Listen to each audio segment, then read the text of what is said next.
دیکھتی آنکھوں، سنتے کانوں اور سوچتے ذہنوں کو سید مظہر کا سلام۔ دوستو، آج اس ویڈیو کا عنوان ہے ہر پردیسی کی کہانی۔ یہ اس زمانے کی بات ہے جب میں سعودی عرب میں تھا۔ ہمارے ساتھ ایک کلیگ تھے، ان کا نام مجید تھا، بزرگ تھے، اکاؤنٹس میں کام کر رہے تھے۔ ان کے بارے میں آج میں آپ کو کچھ بتاتا ہوں۔ ایک دن مجید چاچا بہت خوش تھے۔ آخرکار 30 سال سعودی عرب میں گزارنے کے بعد وہ ہمیشہ کے لیے انڈیا واپس جا رہے ہیں۔ وہ سب کو گلے لگا رہے تھے، ان کے چہرے پر خوشی جھلک رہی تھی۔ میں بھی 15 سال سے پردیسی ہوں۔ میں نے بھی سوچا تھا کہ ایک دن ہمیشہ کے لیے ملک چھوڑ جاؤں گا، لیکن فی الحال میں مجید چاچا کی خوشیاں بانٹ رہا تھا۔ مجید چاچا نے ساری رات جاگ کر خوشی سے گزاری۔ اگلے صبح میں ہی ان کو ایئرپورٹ پر چھوڑ آیا تھا اور مجید چاچا خیر سے انڈیا پہنچ گئے تھے۔ کچھ دنوں بعد میں نے ان کی خیریت دریافت کرنے کے لیے انہیں فون بھی کیا تھا۔ میں نے انہیں بہت خوش پایا، جس سے میرے دل کو اور بھی زیادہ سکون ملا کہ چلو چاچا اتنے سال بعد گھر گئے ہیں، خوش ہیں۔ ایسے کچھ دنوں کے بعد ایک دن میں اپنے آفس میں داخل ہوا۔ میں نے حیرت سے پوچھا، انکل آپ یہاں واپس کیسے آئے؟ مجید چاچا نے مجھے گلے لگایا اور چیخ کر رونے لگے۔ میں اتنا ڈر گیا کہ میرے ہاتھ پاؤں پھول گئے۔ میں نے چاچا کو مضبوطی سے گلے لگایا اور انہیں پرسکون کرنے کی کوشش کی۔ میں نے پوچھا، کیا ہوا چاچا؟ بتائیں کیا ہوا؟ اب دوستو، آگے کی کہانی مجید چاچا کی زبانی سنیے۔ بیٹا، میرے 3 بیٹے اور 2 بیٹیاں ہیں۔ دونوں بیٹیاں شادی شدہ ہیں، تینوں بیٹے ابھی تک کنوارے ہیں۔ میں جس دن گھر پہنچا سب ٹھیک تھا، میرے ساتھ مہمانوں جیسا سلوک کیا گیا، میری خوب آؤ بھگت کی گئی۔ ایک دن کسی بات پر میں نے اپنے بیٹے کو تھوڑا سا ڈانٹا تو میرے بیٹے نے جواب دیا کہ اب آپ ہمیشہ کے لیے گھر آ تو گئے ہیں، اس لیے مجھ سے عزت سے بات کیا کریں اور مجھ سے زیادہ سوال جواب مت کیا کریں، میں کہاں جا رہا ہوں اور کہاں سے آ رہا ہوں وغیرہ وغیرہ۔ چند دنوں کے بعد دروازے پر دستک ہوئی۔ میں نے دیکھا 3-4 لڑکے باہر کھڑے ہیں۔ وہ میرے بڑے بیٹے کو بلانے آئے تھے۔ اسی بیٹے نے دروازہ کھولا۔ میں ڈرائنگ روم میں بیٹھا تھا، اس لیے ان میرے بیٹے سے ان دوستوں کی جو گفتگو ہو رہی تھی وہ میں سن رہا تھا۔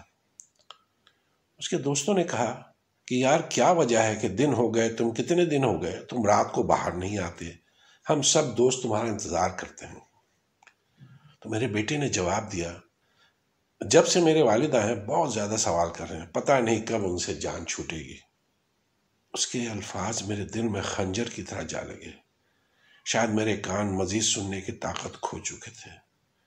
میں فرش پر گر گیا اور جب مجھے ہوش آیا تب بھی میں نے خود کو اکیلا پایا۔ میں خالی کمرے کی دیواروں سے عجیب سی باتیں کرنے لگ گیا کہ میں کہاں غلط ہوں؟ کیا میں اتنا غلط ہوں؟ میں نے ان سب کے لیے کچھ نہیں کیا؟ کیا میں اتنا غیر ضروری اور بیکار ہوں کہ کسی کو بھی میری ضرورت نہیں سوائے میرے پیسوں کے؟ اگلے دن فجر کے وقت میں نے امام مسجد کو سارا واقعہ سنایا اور کہا کہ آپ مجھے بتائیں کہ اب میں کیا کروں۔ میری بیوی بھی مجھے واپس جانے کو کہہ رہی ہے کیونکہ انہیں بچوں کی تعلیم اور شادیوں کے لیے پیسوں کی اشد ضرورت ہے۔ امام صاحب نے کہا، بھائی صاحب، آپ نے اپنی ساری زندگی سعودی عرب میں گزاری ہے، وہ اب آپ کے بچے نہیں رہے، ان کی پرورش اسی طرح ہو گئی ہے جس طرح آپ نے انہیں دیکھا ہے۔ آپ کی بیوی بھی آپ کی بیوی نہیں ہے، وہ اس شخص کی بیوی ہے جو ہر مہینے کے آخر میں اسے پیسہ بھیجتا ہے۔ میں نہیں جانتا تھا کہ یہ میرا وہم تھا، ڈراؤنا خواب تھا یا کوئی تلخ حقیقت۔ میں نے بینک میں رکھے ہوئے پیسوں سے واپسی کا ٹکٹ خریدا اور کسی کو بتائے بغیر اپنے گھر کے دروازے کو چوما اور کہا، تو میرا گھر ہے، میں تجھ میں رہنا چاہتا ہوں، مگر اب تو بھی میرا گھر نہیں رہا۔